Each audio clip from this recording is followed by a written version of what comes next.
বাচ্চারা কিন্তু chocolate peanut বাটারটা খেতে খুবই পছন্দ করে, আর এই মজাদার হেলদি চকলেট পিনাট বাটারটা কিন্তু আমি বাসায় তৈরি করে নিয়েছি খুব সহজে।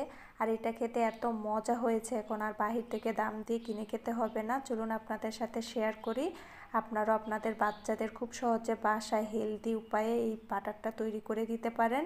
এখানে আমি দিয়ে দিলাম একটা ব্লেন্ডার জারে 1 কাপ পরিমাণ চীনাবাদাম, স্বাদ অনুযায়ী চিনিটাকে আমি ব্লেন্ডারে গুঁড়ো করে নিয়েছি।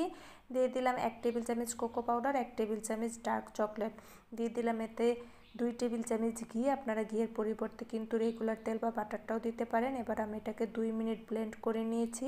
একটু নেড়ে চেড়ে আরও 1 টেবিল চামচ ঘি দিয়ে আরও 2 থেকে 3 মিনিট ব্লেন্ড করে নিলেই কিন্তু এই মজাদার চকলেট পিনাট বাটারটা রেডি হয়ে যাবে। দেখতেই পাচ্ছেন কতটা পারফেক্ট হয়েছে।